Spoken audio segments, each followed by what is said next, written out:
Hey everybody, I thought I would bring you along with me on the journey of making banana chocolate chip bread. Now this is actually something that I can make, unlike the cooking videos that I have done. So it should not end in quite the same level of what in the world happened as, say, my beef stew attempt at cooking. Baking and I are pretty solid friends.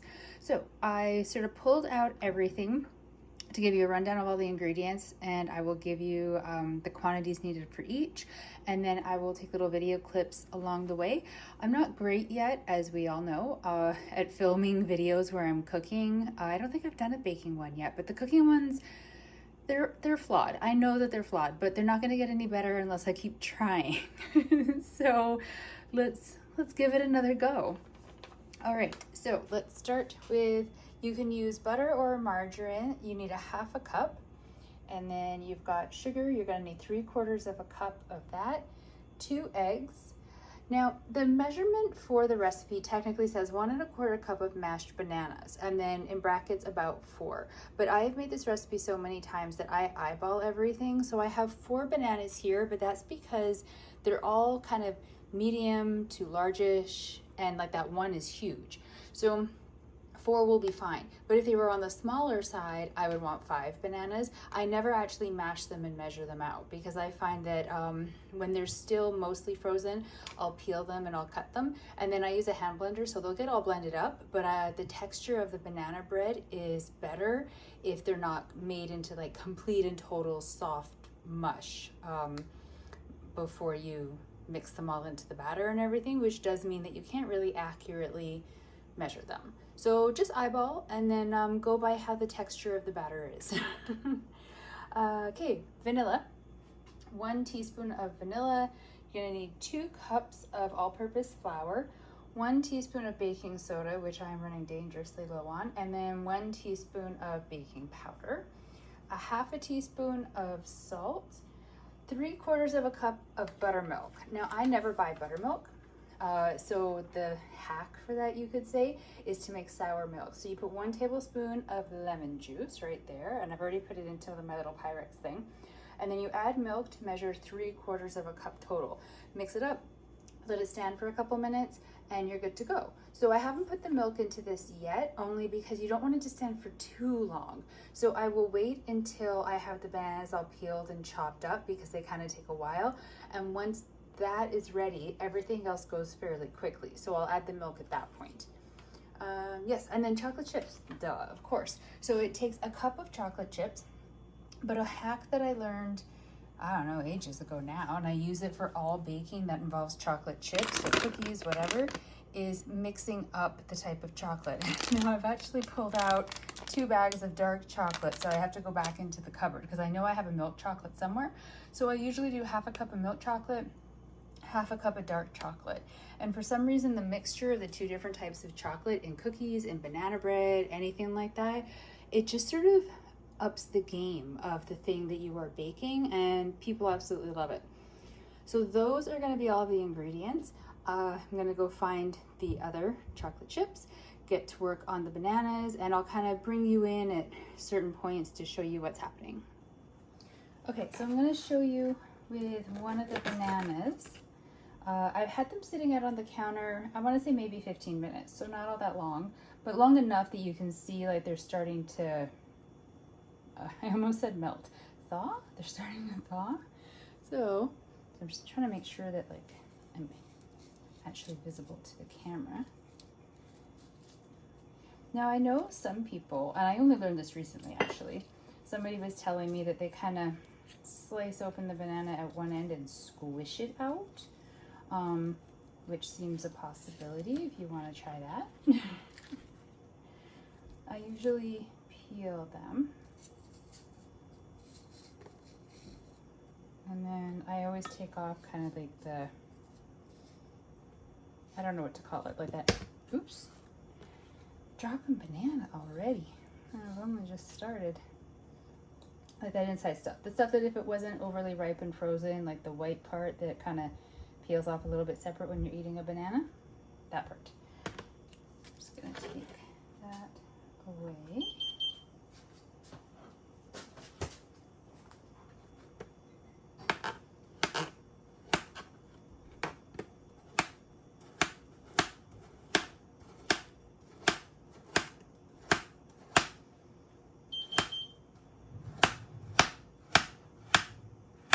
So I just slice it into about that thick of chunks. I do use a hand blender when I'm mixing everything up, so I have to be conscious of the fact that, you know, how strong is the item that I'm going to be using to blend. I mean, it's a good hand blender. I'm not trying to diss it at all. I'm just saying, you know, like, think about the equipment that you're using. Totally forgot to pull out a bowl. So usually I have a bowl already off to the side that I put the banana in once I'm done cutting it. So I'm actually going to clean my hands because they're already gross. The banana stage is gross. And then get a bowl, put these in, do the rest of the bananas, and then we will come back after. Okay, so I have added the milk into here. This is where the lemon juice was at. Sorry, into this right here. So I use like this little whisk to kind of whisk it up. Now I am using this time lactose-free milk because some of the people that are going to be eating the banana bread need to be lactose-free. For reasons I do not understand, because science is not my thing, when you use lactose-free milk with this recipe, it changes the texture of the banana bread. I don't know why, I just know that it does. I don't recommend using lactose-free milk just because I think that the version with like regular dairy milk is better texture-wise, but it doesn't affect the flavor. And you know, if you have friends that have sensitive stomachs, perhaps their stomachs are more important than your perfect texture of banana bread. And I have also mostly melted the butter. For this, the recipe doesn't say, well, it says to cream the butter and the sugar and the eggs, which is what I'm going to be doing. I always microwave it to a not quite completely melted, but fairly melted. You can see what it looks like there. And then I let it sit for a minute or so it's not like still warm from the microwave when I start to mix it up. I just find that it works better that way. It's trial and error. And I have the bananas are all cut up and in the bowl over there. I have pulled out 2 mixing bowls. Let me, sorry for the sound. So I have this one that's really, really big, and then sort of the sister of the bowl over here. Currently I have this one holding these things that attach to the electric mixer, and then like my cup and half cup and quarter cup measurements and my teaspoons and stuff like that. It's just because I only have limited space. So in the larger of the 2 bowls, because I don't have bowls that are the same size, mine are all different sizes. In this larger one, I'm going to be creaming the butter and the sugar and the eggs and the bananas. And then once it's all kind of done, add in the vanilla as well. Get them all like mixed as well as you can get them mixed in the larger of the 2 bowls.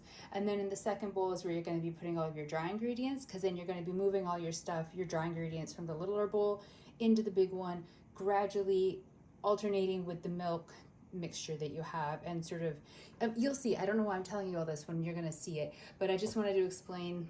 You want to put the wet stuff into the larger of the 2 bowls because eventually everything is going to go into the 2 bowls. So you want it to be able to fit.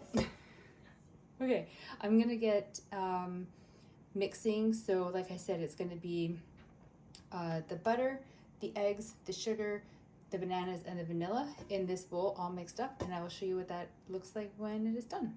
I realized I misspoke a little bit when I was explaining this stage. So you want to cream together first the sugar, the melted butter, and the eggs. So that's all that's in here right now. And now that it's all nicely mixed up together, now I'm going to add in the bananas and mix them in with the blender. And then once that's all mixed in, then I'm going to add the vanilla. You don't want to put everything in there all at once. You're not going to get a nice smooth consistency with it if you just sort of dump it all in together. So do it in stages. Okay, so here's the final mixture with the eggs and the vanilla added into what was already previously beaten.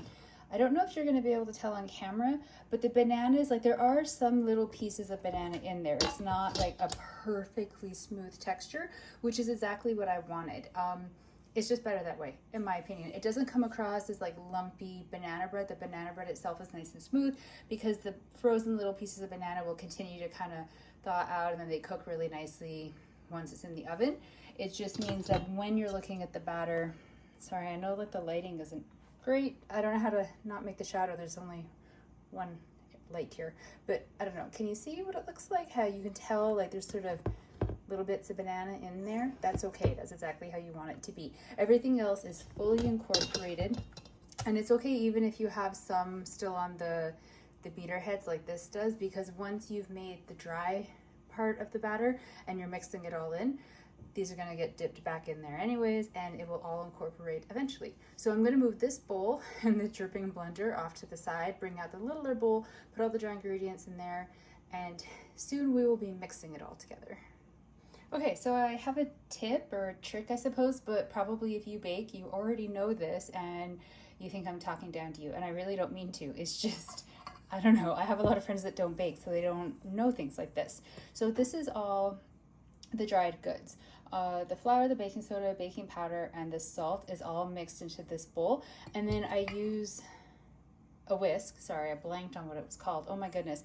I use a whisk instead of like a sieve to put the flour through to make sure that there's no lumps. I lost mine in the move, but even before the move, when I still had it, I tended to do the whisk instead, because there's no harm to the dry items, like to be whisking it like this, and it helps get rid of any lumps, and it also helps to mix everything in really nicely together so that when you're mixing it into the larger batter, it's as smooth of a dried mixture as you can make. Like, you don't want to have really big lumps or clumps in there, because then they're not going to mix nicely into the liquid portion of the batter, and it won't be a nice batter in general.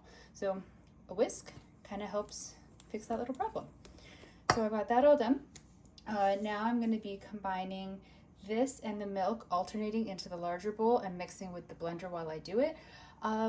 I don't know if I'm really going to be able to get video of that because my space is very tiny and I'm just not sure. I will try to get a video of it, but if I'm not able to, just know that over here I'll be moving the large bowl over to the center of the counter where currently the dry one is, and then I will just be using the hand mixer and putting in like a little bit of the milk and then mixing, and then a little bit of the dry ingredient and then mixing, and just doing that back and forth until I get everything all mixed into the large bowl. So I always put in some of the dry mixture for the first batch of mixing, only because this is a fully wet thing that I'm incorporating in, so really no point in adding the milk mixture right now. And I don't measure it so that it's like, you know, a half a cup at a time or anything like that. I really just eyeball it.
Okay, so I still have the spatula that I used when I was getting the melted butter out of the little dish. So I'm just going to use that. I just want to explain why it's like a dirty spatula. It's just the butter, so it's perfectly fine because it's something from the recipe anyways. I just want to get that very last little bit of the milk in there.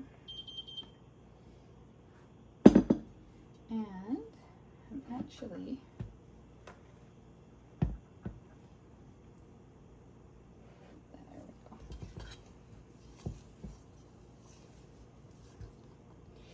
like to get a feel for the batter, which I know sounds like a little bit weird. But I have made this banana bread in different countries, different provinces, different cities within a province, and everywhere you make it, it's a little bit different because of like the moisture, the humidity in the air, your sea level, like things that you just don't really think about. So I just sort of like to get a feel for it by mixing it with the spatula to see if the batter is okay. Now it is actually runnier than it should be. You see, like it's quite a liquidy batter. Now this though, I'm fairly certain it's because the bananas thawed out for longer than I normally let them. They're usually in a more frozen state when I'm making the batter, and then they sort of thaw out as they're being cooked in the oven. So I'm gonna leave the batter as it is, even though it's technically a little bit runnier than what it usually is when I make it, because I'm fairly certain that once it's actually cooking, that will be fine, and that it's a process, like if I always had the bananas the way that I had them this time, that it would probably be a runnier batter. So it's okay that it is. And I mean, if it's not, if I don't like the texture of the bread, I mean, sorry for this particular batch, but it'll be fine. It's not going to be the end of the world. It'll still taste good. It just won't be one of my best. So I have here the dark chocolate chips, and I found them. So the milk chocolate chips. So we need a cup of them total. So I just have a 1 cup measure, and again, like I eyeball to get them half and half, because it doesn't have to be exact, just as long as you have a cup in total. And if you have a preference, I mean, maybe you prefer dark chocolate over milk, so you want the ratio to be a little bit more dark. It's totally fine. I mean, it's chocolate after all. It's pretty hard to go wrong with it.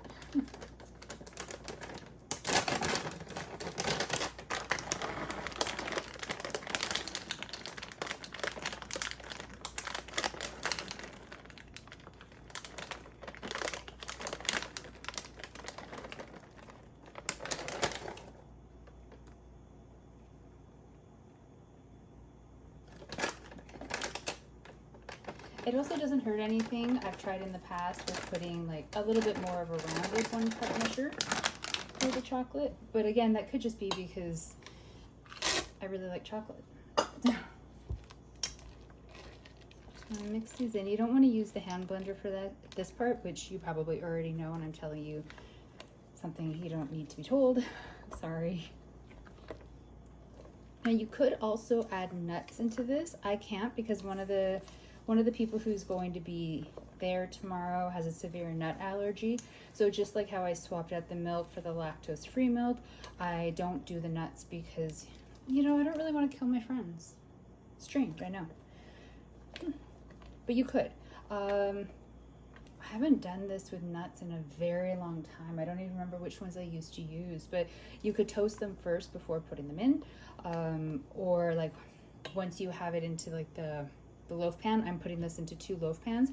You could like sprinkle it on the top almost. You could do a lot with the nuts, but I don't experiment with that because again, killing of the friends, not the ideal end game for making banana bread. So now I'm gonna go and get the loaf pans, prep them with, I just use like a pan, I'll show you what I use. I can't remember what it's called, to make it non-stick, and we're almost done. These are my loaf pans. I know that they are not the prettiest.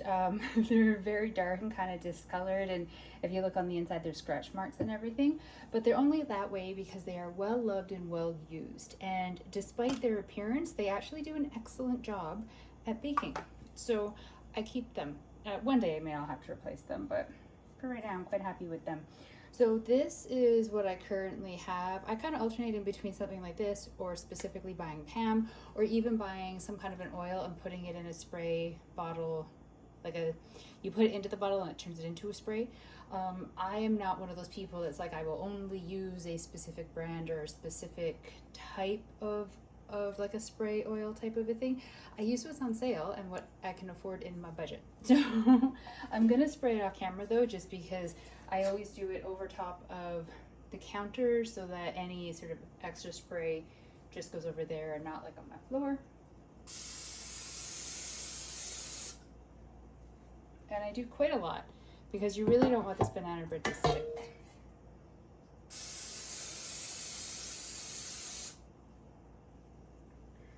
So there we go. And I just realized the counter has a bunch of moisture on it from the condensation on the bowl. So I just want to wipe that because I don't want that on the bottom of the pans when I put them in the oven. Which, if any of you follow any of my other videos, then you might have heard me say how I don't have an oven. So these aren't going into my oven.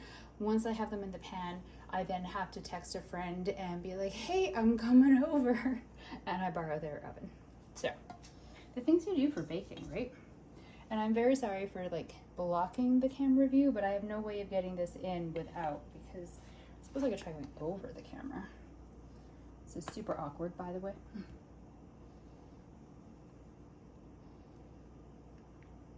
So you're going to do your best to get half in each one.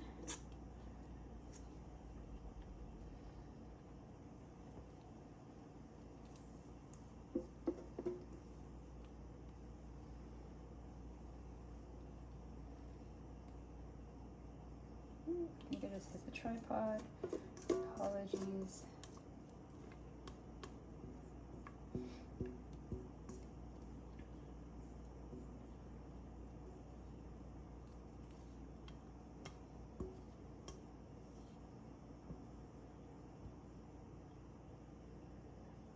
Oops. Okay. So, not so bad.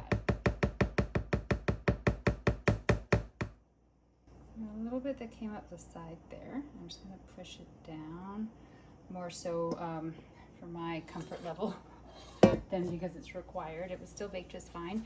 They are uneven. This one has more than that one, but maybe I'll take out a bit because they're actually quite uneven. This is what happens when you pour it, oh shoot, while holding it over top of a camera, well, a phone on a tripod.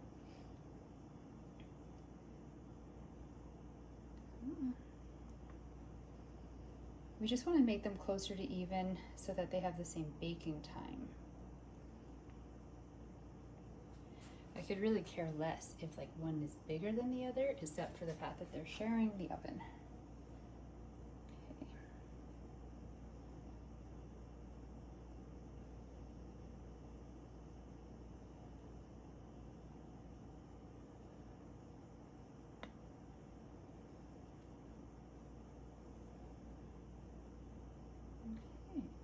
There we go.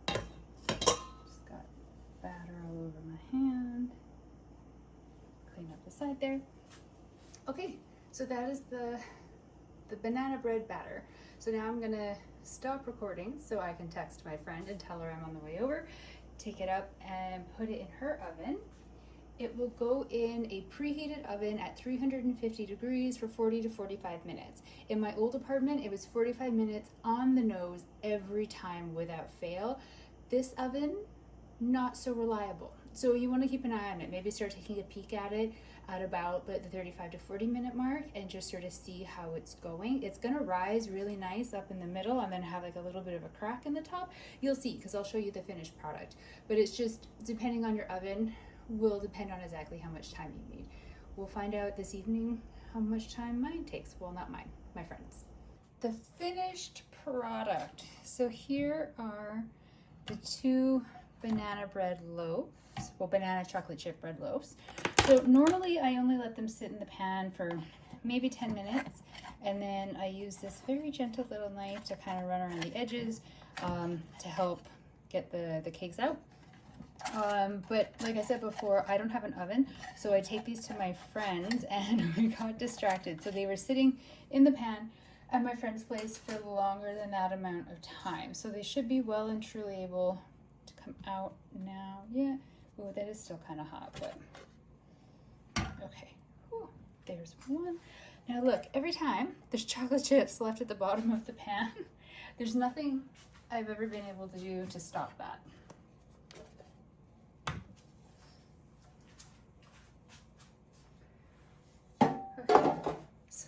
we go. I'm gonna take the camera off the tripod and move it around to try to get you some better angles, because right now it doesn't really look all that great, but I have to go wash my hands first. Okay, so here we go. It did kind of rise a little bit funny on the one side. I've noticed that anything that I pour into the pan down here and then carry over to my friend's place, I think because the movement of it, getting it to the oven, it sometimes messes it up, but there's nothing really to be done about that.